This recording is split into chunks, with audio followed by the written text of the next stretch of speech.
Hello दोस्तों, कैसे हैं आप। मेरे चैनल पे आपका बहुत बहुत स्वागत है। बोर्ड पे क्वेश्चन आपको दिख रहा होगा। हमारा प्रयास यही रहता है कि भाई हम आपको न्यूमेरिकल से बराबर रूबरू कराते रहें, क्योंकि प्रॉब्लम किस में आता है, न्यूमेरिकल में आता है। अक्सर यह देखा गया है। बार बार रूबरू कराने से क्या होता है, आपका फेस करने की कैपेसिटी बढ़ती है। फेस क्या होता है, रेसिप्रोकल टू फियर होता है, sorry inversely proportional to fear होता है। इनवर्सली प्रोपोर्शनल क्या होता है, face increases fear decreases, fear increases face decreases. आप समझ पा रहे हैं, जितना आप बार बार फेस करेंगे फियर खत्म होगा। बात यह है, कुछ बच्चे ऐसे होंगे जिनका सपना जेईई मेंस जे एडवांस नीट का है, तो अगर आज ही वो डरने लगेंगे फिजिक्स से, तो अभी तो बहुत बड़ी लड़ाई है। अभी तो अच्छे अच्छे स्टैंडर्ड क्वेश्चन फिजिक्स के आपको सामना करने हैं, तो डरना आप छोड़ देना है। अविनाश सर आपके साथ हैं, फेस करिए, फियर खत्म करिए, आगे बढ़ते चले जाइए।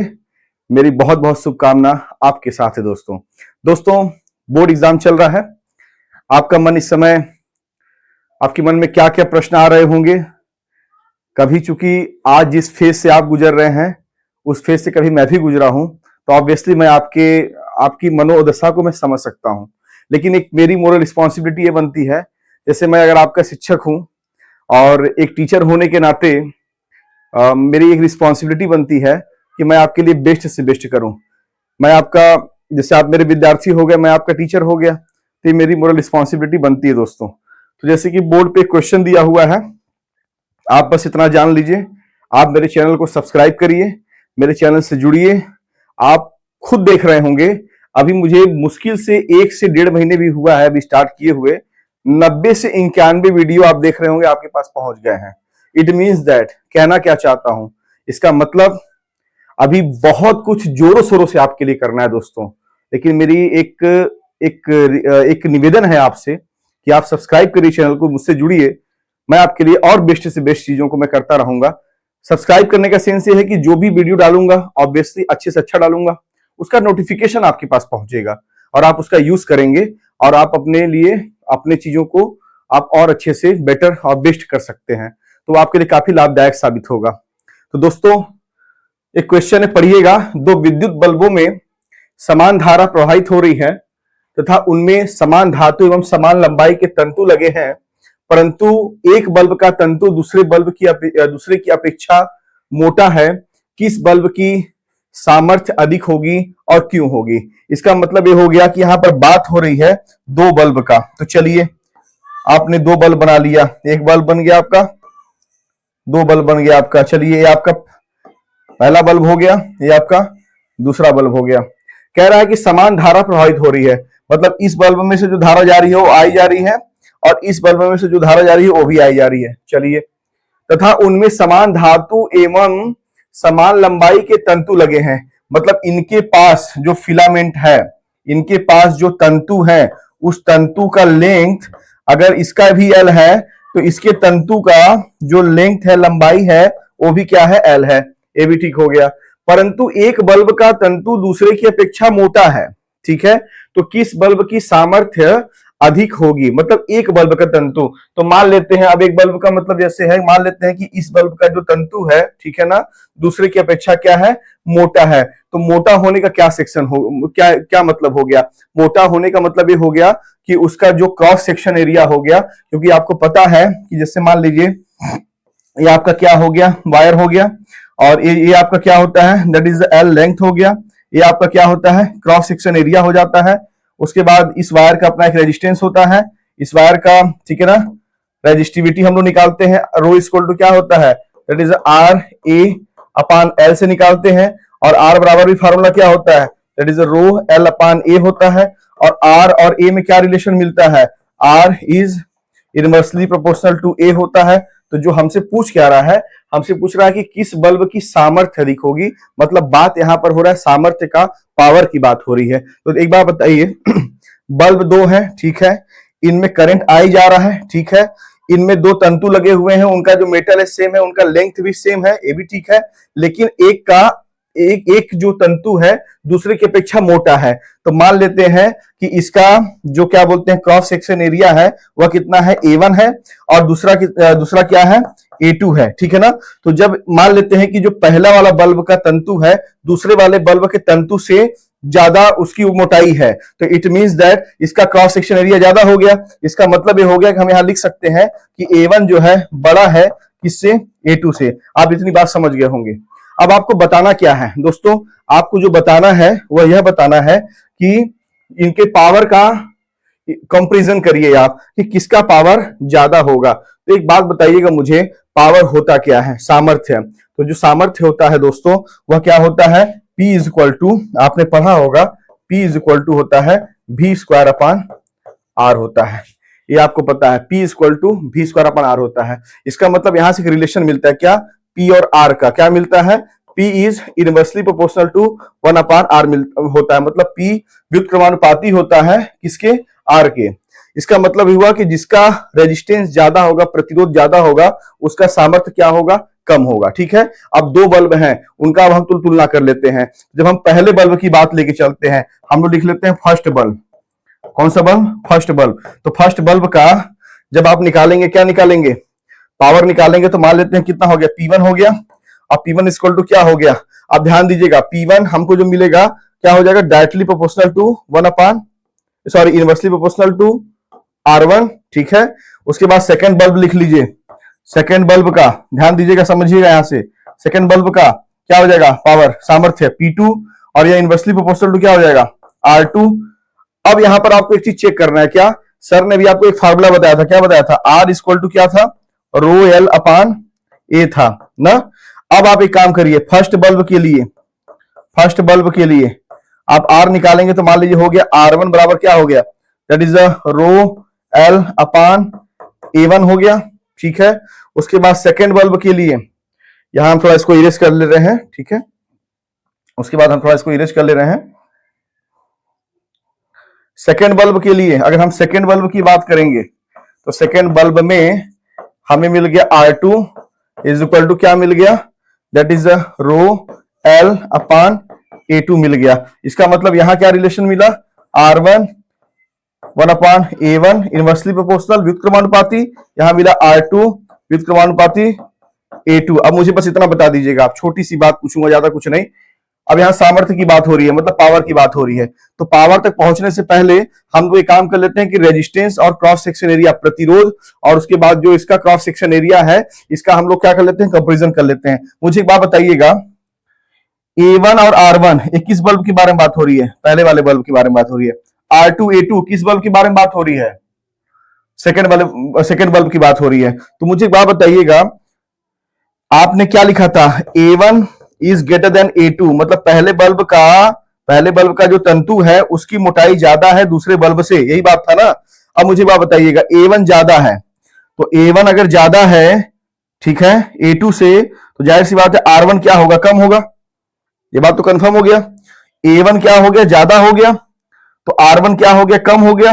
और जब R1 कम हो गया तो आपने एक चीज निकाला हुआ है, क्या, R1 कम हो गया, तो जाहिर सी बात है उसका P1 क्या हो गया, ज्यादा हो गया। इसका मतलब यहां से हमको एक समझ में आ रहा है कि फर्स्ट बल्ब का जो सामर्थ्य होगा, सामर्थ्य का नाम क्या है, सामर्थ्य का नाम क्या है, दैट इज P1, वह ग्रेटर होगा, बड़ा होगा सेकेंड वाले बल्ब से। तो ये बात आपको समझ में आ रहा होगा। इसका मतलब इसको आप ऐसे समझाइए कि जिस, ठीक है ना, जिस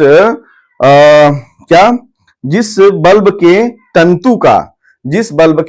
तंतु का रेजिस्टेंस, ठीक है, जिस बल्ब के तंतु का जो प्रतिरोध होगा वह ज्यादा होगा, उसका जो सामर्थ्य होगा वह कम होगा, और जिसका प्रतिरोध कम होगा उसका सामर्थ्य क्या होगा, ज्यादा होगा। मैं इसको एक बार और अच्छे से आपको एक्सप्लेन कर दूं ताकि आपको दिक्कत परेशानी ना हो। मैं फिर से एक बार बात कर लेते हैं हम लोग, है ना, थोड़ा सा कंसेप्चुअल क्वेश्चन है, और इसमें एक बार हम लोग फिर से बात कर लेते हैं, ठीक है। देखिए बात क्या, समझिएगा, आपके पास दो फार्मूला होना चाहिए। क्या होना चाहिए, पहला formula P equal to V² upon R, यहां से रिलेशन मिलेगा P inversely proportional to R व्युत्क्रमानुपाती सामर्थ्य और प्रतिरोध एक दूसरे के व्युत्क्रमानुपाती होते हैं। एक रिलेशन, ये आपका हो गया एक वन रिलेशन, ठीक है ना, आपका हो गया वन रिलेशन हो गया, एक रिलेशन हो गया, एक संबंध हो गया आपका। चलिए दूसरा क्या होता है आपका, दूसरा एक फार्मूला आप पढ़े होंगे, R इक्वल टू होता है रो एल अपान ए, ठीक है। तो यहां से क्या मिल जाएगा आपको, यहां से मिल जाएगा R इनवर्सली प्रोपोर्शनल ए, मतलब जो प्रतिरोध है वह क्रॉस सेक्शन एरिया के व्युत्क्रमानुपाती हो गया। ये आपको मिल गया सेकंड रिलेशन। अब बस इसी का प्रयोग करिए, आप कुछ करना नहीं है। उसमें ये कह रहा है कि दो विद्युत बल्बों में समान धारा प्रवाहित हो रही है, मतलब दोनों में आई तथा उनमें समान धातु एवं समान लंबाई की तंतु है। चलिए ठीक है, परंतु एक बल्ब का तंतु दूसरे की अपेक्षा मोटा है। इसका मतलब हम एक काम कर लेते हैं, एक बल्ब का जो हम क्रॉस सेक्शन एरिया है उसको क्या मान लेते हैं A1, और दूसरे बल्ब का क्रॉस सेक्शन को एरिया क्या मान लेते हैं A2। और एक बल्ब मोटा है, कौन सा बल्ब मोटा है, पहला मोटा है दूसरा मोटा है, यहाँ पर ये मैटर नहीं है, लेकिन दोनों में से एक दूसरे की अपेक्षा मोटा है। तो मान लेते हैं कि जो पहला वाला जो बल्ब का तंतु है वह उसका क्रॉस सेक्शन कितना है, A1 है। सेकेंड वाले बल्ब का जो तंतु है उसका क्रॉस सेक्शन एरिया कितना है, A2 है। और पहले वाले बल्ब का जो तंतु है वह मोटा है दूसरे वाले बल्ब से। इसका मतलब हो गया, कंफर्म हो गया कि A1 is greater than A2। ये कंफर्म हो गया। अब आपको एक बात पता चल गया होगा क्या, अगर A1 ग्रेटर देन A2 है, ठीक है, तो इसी में आप रूल अप्लाई कर दीजिए। देखिए सेकंड वाले में, तो सेकंड वाले में अगर हम इसको R को R1 लिख दें और ऐसे करके 1 अपान इसको A1 कर दें, तो किसके लिए हो गया, पहले वाले बल्ब के लिए हो गया। फिर इसको यहाँ पर R की जगह क्या लिख दें, R2 लिख दें और 1 अपान इसको A2 कर दें, ये किसके लिए हो गया, दूसरे वाले बल्ब के लिए हो गया। और मुझे बात बताइए, A1 बड़ा है A2 से, तो A1 अगर बड़ा है A2 से, ठीक है ना, ध्यान समझ में समझिएगा, तो A2 क्या होगा, छोटा होगा। A1 बड़ा होगा, तो जब A1 बड़ा होगा तो उसका रेजिस्टेंस क्या होगा, कम होगा, ठीक है। मतलब पहले वाले बल्ब का रेजिस्टेंस कम होगा, मतलब फर्स्ट वाले बल्ब जो हमने माना है इसका रेजिस्टेंस क्या होगा, हम लिखते हैं इसका प्रतिरोध जो होगा, इसका प्रतिरोध वो क्या होगा, कम होगा। ध्यान दीजिएगा, इसका प्रतिरोध कम हो गया। और सेकंड वाला जो बल्ब है इसका प्रतिरोध क्या होगा, ज्यादा होगा। क्यों, क्योंकि इसका क्रॉस सेक्शन एरिया क्या छोटा है, तो चूंकि इनवर्सली प्रोपोर्शनल है तो प्रतिरोध क्या हो जाएगा, ज्यादा हो जाएगा। क्या लिखेंगे, प्रतिरोध ज्यादा हो जाएगा। अच्छा चलिए अब बताइए, जब आपको पता चल गया कि पहले वाले बल्ब का जिसका क्रॉस सेक्शन एरिया ज्यादा है उसका प्रतिरोध कम है। अब यहां से ऊपर देखिए रिलेशन, तो अगर जिसका प्रतिरोध कम होगा उसका सामर्थ्य क्या होगा, ज्यादा होगा, क्योंकि यहां पर व्युत्क्रमानुपाती है। तो अगर इसको हम पहले वाले बल्ब के रिलेशन के लिखें तो क्या आ जाएगा, P1 ऐसे आ जाएगा 1 अपान R1, ये पहले वाले बल्ब के लिए। उसके बाद P2 इनवर्सली प्रोपोर्शनल R2 दूसरे वाले बल्ब के लिए। चूंकि यहां पर आपने देख लिया है कि पहले वाले बल्ब का प्रतिरोध क्या है, कम है, तो पहले वाले बल्ब का प्रतिरोध क्या था, R1 था, तो R1 क्या है, कम है, तो उसका सामर्थ्य क्या हो गया, ज्यादा हो गया। इसका मतलब ये हो गया कि जिस तंतु का प्रतिरोध कम होगा, इसका आंसर ये होगा कि जिस तंतु का प्रतिरोध कम होगा, तो क्या बोलते हैं, हमने क्या मान लिया कि पहले वाले बल्ब का जो तंतु है, जो पहले वाले बल्ब का तंतु का जो प्रतिरोध है वह कितना है, R1 है। और R1 हमने क्या निकाला, कम निकाला, और हमको उसका सामर्थ्य क्या मिल गया, ज्यादा मिल गया। इसका मतलब ये हो गया कि जिस बल्ब के तंतु का प्रतिरोध कम होगा उसकी सामर्थ्य ज्यादा होगी, ठीक है, दूसरे की अपेक्षा। और इसका और क्यों होगा ये आप इसको एक्सप्लेन करके आपने समझा दिया, ठीक है। इसमें आपने दो रिलेशन लिया, क्या क्या लिया, पहला लिया आपने R इनवर्सली प्रोपोर्शनल A और दूसरा क्या लिया, P इनवर्सली प्रोपोर्शनल R। इन दोनों की मदद से आपने बता दिया कि जिसका प्रतिरोध कम उसका सामर्थ्य ज्यादा, जिसका प्रतिरोध ज्यादा उसका सामर्थ्य कम, ठीक है। इस प्रकार के कंसेप्चुअल क्वेश्चन आते हैं, इस प्रकार के कंसेप्चुअल क्वेश्चन को सॉल्व करना है आपको। उसके बाद नेक्स्ट क्वेश्चन इसका देखिए भाई, अपना वो फटाफट ना, एक बात और बता दे रहा हूं मैं आपको, फटाफट लिखते हुए चलिएगा। मैं कब मिटाऊंगा क्या करूंगा कोई गारंटी वारंटी नहीं है, इसलिए फटाफट देख रहे हैं लिखते चलिए। अच्छा एक काम करते हैं, ऐसे में आप घबरा जाएंगे। अच्छा एक काम करते हैं, अच्छे समझिएगा, मैं आपको स्क्रीनशॉट के लिए मैं मौका दूंगा, ठीक है ना। चलिए ये हो गया होगा। इसके बाद दूसरा क्वेश्चन, एक क्वेश्चन लिखा हुआ है, एक 250 ओम प्रतिरोध के तार में 2 एम्पीयर की धारा प्रवाहित करने से ऊर्जा व्यय की दर ज्ञात कीजिए। देखिए ध्यान समझिएगा, 250 ओम प्रतिरोध दिया हुआ है, क्या दिया हुआ है, 250 ओम प्रतिरोध। इसका मतलब हम लिखेंगे दिया है, क्या लिखेंगे, दिया है। एक सेकेंड ना, हम इसको लिखेंगे, ऐसे लिखेंगे भाई, दिया है। अब बताइए दिया है, हमें क्या दिया है, तो हमको दिया है प्रतिरोध दिया है, मान लेते हैं R बराबर कितना दिया है, 250 ओम दिया है। चलिए ठीक है, चलिए उसके बाद कह रहा है तार में 2 एम्पीयर की धारा जा रही है, मतलब I जो जा रही है, ठीक है, जो हमारी I जा रही है, I इक्वल टू कितना जा रही है, 2 एम्पीयर जा रही है, ठीक है। कह रहा है प्रवाहित करने से ऊर्जा व्यय की दर, ध्यान दीजिएगा, ऊर्जा व्यय W और दर अपान टी, मतलब क्या पूछ रहा है, देखिए ऊर्जा व्यय की दर, तो दर मतलब क्या हो गया, दैट इज दर मतलब क्या हो गया, दैट इज अपान टी, और ऊर्जा व्यय मतलब डब्ल्यू, तो डब्ल्यू बाई टी किसका फार्मूला होता है, पी, मतलब आपसे सामर्थ्य पूछ रहा है, मतलब आपसे क्या पूछ रहा है, सामर्थ्य पूछ रहा है, ये यहीं से क्लियर हो गया, ठीक है ना। ऊर्जा व्यय की दर पूछ रहा है आपसे, तो ऊर्जा व्यय की दर मतलब क्या है, ऊर्जा व्यय की दर ज्ञात कीजिए, मतलब ऊर्जा व्यय की दर मतलब क्या हो गया, डब्ल्यू बाई टी, आपसे सामर्थ्य पूछ रहा है। तो मुझे एक बात बताइएगा, फार्मूला क्या होता है, पी इक्वल टू क्या होता है, वी आई होता है, पी इक्वल टू और क्या फार्मूला होता है, आई स्क्वायर आर होता है, पी इक्वल टू और क्या फार्मूला होता है, वी स्क्वायर अपन आर होता है, इतना फार्मूला होता है। अब बस बता दीजिए दिया क्या है, आर दिया है, आई दिया है, तो कौन सा फार्मूला लगाएंगे, ए नहीं लगाएंगे, ए भी नहीं लगाएंगे, ए लगाएंगे, तो यहां से पी क्या मिल जाएगा, आई कितना है, आई है 2, तो आई का स्क्वायर करेंगे तो कितना आ जाएगा, 2 का स्क्वायर इंटू आर, आर कितना है 250, 250 कितना आ जाएगा, तो पी की वैल्यू कितनी आ जाएगी, 2 का स्क्वायर करेंगे 4 और गुड़े 250, तो पी मतलब सामर्थ्य कितना आ जाएगा, 25 चौके 100, मतलब 1 2 3, और इसका वो क्या होगा, यूनिट क्या होगा, वाट, तो ये आंसर हो जाएगा आपका पी बराबर 1000 वाट। तो आपने क्या निकाल दिया, ऊर्जा व्यय की दर निकाल दी। 1 मीटर फोकस दूरी के उत्तल लेंस की क्षमता क्या होगी, इसकी शॉर्ट ले लिया आप ना। हाँ, इसके दो पार्ट थे, पहला पार्ट कहां तक था, यहां तक था, यहां तक, उसके बाद फिर ये वाला ये सेकंड पार्ट था, यहां से स्टार्ट था, ठीक है। तो आपने दोनों का आंसर दे दिया। 1 मीटर फोकस दूरी के उत्तल लेंस की क्षमता क्या होगी, तो पहली बात कर दिया है उत्तल लेंस का, तो आपको जानकारी है उत्तल लेंस कन्वेक्स लेंस में जो फोकस दूरी होती है वह किसमें होती है, पॉजिटिव होती है, ये कंफर्म है आपको, ठीक है। 1 मीटर की फोकस दूरी मतलब फोकल लेंथ कितना दिया है, एफ इक्वल टू +1 मीटर दिया हुआ है, ठीक है। हमसे क्या पूछ रहा है, क्षमता पूछ रहा है, तो पी इक्वल टू फार्मूला क्या होता है, 1/f होता है, तो पी इक्वल टू क्या लिखेंगे, 1/f की जगह क्या लिखेंगे, दैट इज +1, तो पी इक्वल टू क्या हो जाएगा 1, उसका क्या यूनिट क्या होता है, डायोप्टर, ये आपका आंसर हो जाएगा।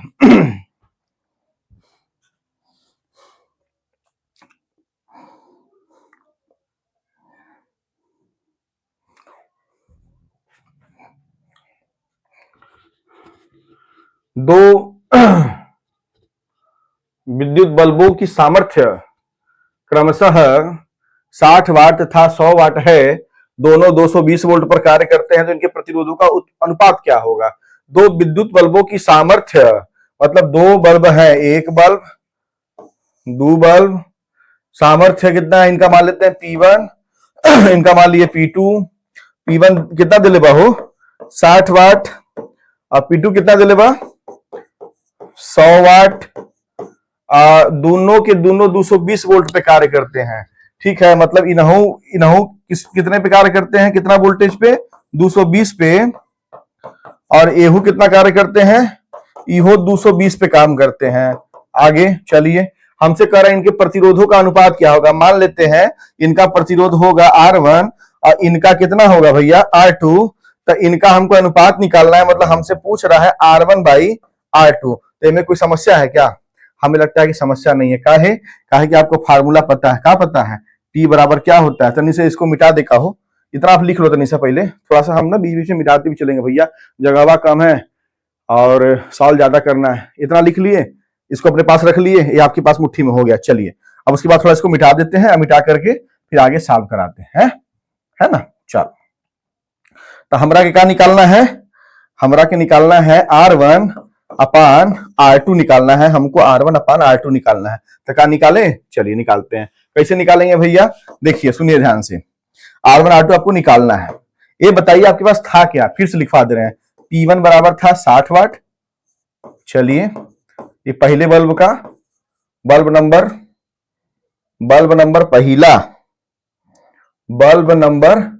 पहला, अब P2 कितना है भैया 100 वाट, बल्ब नंबर दूसरा, ठीक है। अब दोनों के दोनों किस पे कितने पे काम करते हैं, 220 वोल्ट पे, मतलब इसका वोल्टेज भी कितना है 220 वोल्ट, इसका वोल्टेज भी कितना है वोल्टेज का मतलब ये हो गया कि यह जो कार्य करता है, कौन जो बल्ब कार्य करता है, जो पहला वाला बल्ब कार्य करता है वो 220 वोल्ट पे कार्य करता है और ये भी 220 वोल्ट पे कार्य 220 वोल्ट पे कार्य करता है। पहले वाले का वोल्टेज कितना हो गया V1 220, दूसरे वाले का V2 कितना हो गया वो भी 220, V1 V2 आपस में बराबर है। चलिए ठीक है, अब आपको निकालना क्या है R1 बाई R2। ये बताइए, अगर आपको V पता है, आप P पता है और R की बात आ रही है, मतलब P V R, कोई रिलेशन आपको पता है? तो हाँ पता है। क्या पता है? P बराबर क्या होता है? V स्क्वायर अपान R होता है। पहले बल्ब के लिए लिखते हैं फर्स्ट बल्ब, क्या कौन सा बल्ब? First bulb. तो फर्स्ट बल्ब क्या हो जाएगा भैया? P1 बराबर हो जाएगा V स्क्वायर अपान R1 हो जाएगा। ठीक है, अब पहले वाले बल्ब में जो वोल्टेज है कितना है? V स्क्वायर मतलब 220 है, तो लिखेंगे 220 का स्क्वायर लिखेंगे और अपान R1। R1 हमको पता है क्या? R1 हमको पता है क्या? नहीं पता है, तो चुप मार के R1 लिख देंगे।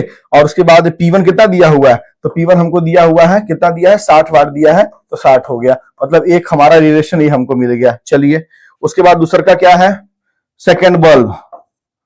सेकेंड बल्ब बराबर P2 बराबर क्या होगा? Formula V square upon R2 होगा। ये भी ठीक है। V कितना है भैया? 220 पे यहो काम करता है। ठीक है, R2 कितना है भैया? नहीं पता है, लिख दिया। और उसके बाद P2 की वैल्यू कितनी दी हुई है भैया? 100 वाट, तो 100, तो ये हमको एक रिलेशन मिल गया, एक ये वाला हाई वाला, इतना लिख लिए आप। ठीक है, इसको मान लेते हैं इक्वेशन नंबर फर्स्ट, एक मान लेते हैं इक्वेशन नंबर सेकेंड, और लिख देते हैं। क्या लिख देते हैं बताइए? क्या लिख देते हैं? अब मिटाए? चलिए इसको मिटा देते हैं। हमसे क्या पूछ रहा है? R1 बाई R2 पूछ रहा है, सबके मिटा देते हैं, खाली वो दो इक्वेशन रहने देते हैं। ठीक है, लिखते चलिएगा, स्क्रीनशॉट ले लीजिएगा, बता दे रहे हैं, बाद में मत कहिएगा कि नहीं कहे हैं। ठीक है सर, देखिए इसको हम क्या करेंगे, हम लिखेंगे कि इक्वेशन नंबर 1 में 2 से भाग देने पर तो कितना मिल जाएगा? हो मिलेगा 220 का स्क्वायर और अपान R1 मिल जाएगा। ये पहला ये लिख दिए और फिर भाग देंगे 1 में 2 से, तो कितना हो जाएगा? निचवा हो जाएगा 220 का स्क्वायर और ये कितना हो जाएगा? अपान R2 हो जाएगा। ये बात सही है? चलिए, इज इक्वल टू यहाँ कितना हो जाएगा? 60/100 हो जाएगा। चलिए, ये आपने लिख दिया, अब इसका काम खत्म, तो इसको मिटा दे, मिटा देना। लिखते हुए चलिएगा, स्क्रीनशॉट लेते चलिएगा भैया, बता दे रहे हैं। इसको कैसे सॉल्व करेंगे भैया? देखिए 220 का स्क्वायर और अपान R1 ये कर दिया हमने। उसके बाद यहां पर क्या करेंगे? हाई R2 चल जाएगा ऊपर, तो लिखेंगे R2 ऐसे, और 220 स्क्वायर आ जाएगा नीचे, 220 स्क्वायर नीचे तो है ये है, इज इक्वल टू 60/100 हो जाएगा। बोलिए हाँ। अभी बताइए, हाई वाला और हाई वाला क्या हो जाएगा? कैंसिल हो जाएगा, तो बचेगा कितना? हो R2 अपान R1, अब बचेगा 60 और अपान 100 ना। एक जीरो से जीरो कैंसिल हो गया, और 2 तिहाई 6 और 2 पचे 10, तो कितना मिला? 3/5। हमसे पूछ क्या रहा है? हमसे पूछ रहा है कि इनके प्रतिरोधों का अनुपात क्या होगा। तो R1 बाई R2 करो, मिल जाएगा कितना? मिल जाएगा जब R1 ऊपर जाएगा R2 नीचे आएगा, तो 5 ऊपर जाएगा और 3 नीचे आएगा, तो कितना हो जाएगा? 5/3।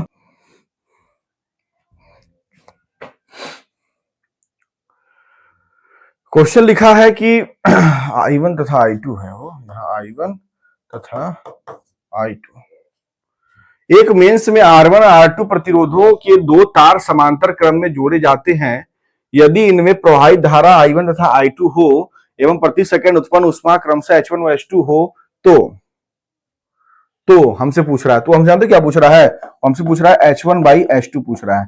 जो सॉल्व करेंगे क्या? एक मेंस में R1 R2 प्रतिरोधों के दो तार, मतलब दो गो तार का बात है, तो एक वो है फर्स्ट तार और एक वो है सेकेंड तार ना। एक फर्स्ट तार है, एक सेकेंड तार है। तो पहला तार कौन है? वो जिसका प्रतिरोध कितना है? R1 है, और दूसरे का कितना प्रतिरोध है? R2 है। चलिए, अब पहले में धारा कितना जा रहा है? I1 जा रहा है, और दूसरे का में कितना जा रहा है? वो I2 जा रहा है। तो बस हमको इतना बताइए, अगर इसका हम पोटेंशियल निकालें V1 तो कितना मिल जाएगा? ओम्स लॉ से I1 R1, इसका ओम्स लॉ लगाएंगे, ओम का नियम लगाएंगे, कितना आ जाएगा? V2 बराबर कितना आ जाएगा? I2 और R2। और कौन क्रम में बोल रहा है? समांतर क्रम में। तो समांतर क्रम में क्या होता है? वोल्टेज जो होता है विभवांतर, वो ससुरा क्या होता है? सेम होता है। क्या होता है? सेम होता है। तो यहाँ क्या लिखेंगे? V लिखेंगे, चूंकि यहाँ पर जो दो तार है वो समांतर क्रम में है, तो उनका जो वोल्टेज होगा वो विभवांतर का होगा, बराबर होगा, इसलिए V1 बराबर V2। यहाँ से लिखेंगे V1 का वैल्यू I1 R1 और V2 का वैल्यू कितना है वहां I2 R2। तो यहां से काम करेंगे I1 अपान R2 निकालेंगे अगर तो क्या मिल जाएगा, I1 अपान R2 निकालेंगे तो कितना मिल जाएगा, R2 अपान R1 मिल जाएगा। तो आपको एक रिलेशन मिल गया ना, आपको एक रिलेशन मिल गया I1 अपान R2 R2 अपान R1। इसका मतलब जहां कहीं भी I1 अपान R2 दिखेगा, I1 अपान I2 दिखेगा, वहां पर R2 अपना R1 चुप मार करके रख दीजिएगा आंख मूंद करके। तो इसको लिख लिए होंगे, तो तनिक इसको मिटा लें, सॉल्व करना है आगे। अच्छा अब निकालना है हमको, देखिए का अब वो हमसे पूछ रहा है, वो पूछ रहा है H1 पूछ रहा है। तो ये बताइए अगर हमको जैसे कि क्या पता है, R1 पता है, R2 पता है, पहले वाले का प्रतिरोध R1 दूसरे का प्रतिरोध R2, पहले में करंट I1 R2 पहले में करंट I1 दूसरे में करंट I2।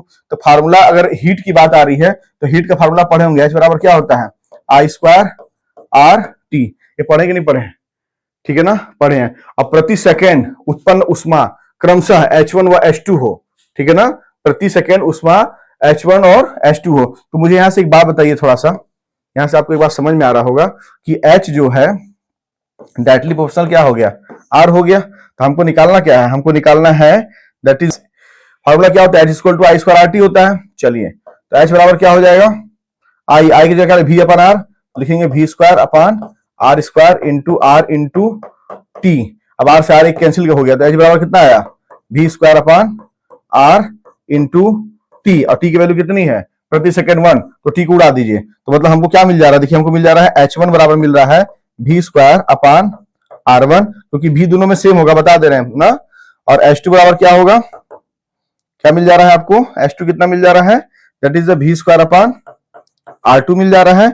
और आपको निकालना क्या है, आपको जो निकालना है वो क्या निकालना है, हम बता रहे हैं क्या निकालना है, H1 अपान H2 निकालना है। तो लिख दीजिए H1 अपान H2 बराबर यहां से क्या मिल जाएगा, V square upon R1 upon V square upon R2। यहां से क्या मिल जाएगा, H1 upon H2 equal to V square upon R1 और into R2 upon V square. V square क्या हो गया, कैंसिल।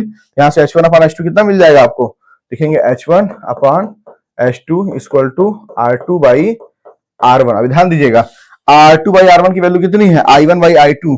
इसका मतलब हमको जो H1 मिल गया बाई H2 मिल गया, वो कितना मिल गया, I1 अपान I2। ये क्या हो गया आपका फाइनल आंसर हो गया।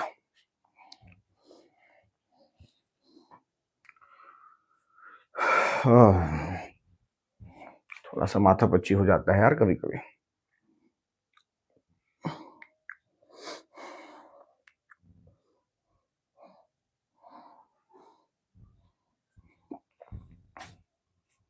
ठीक है,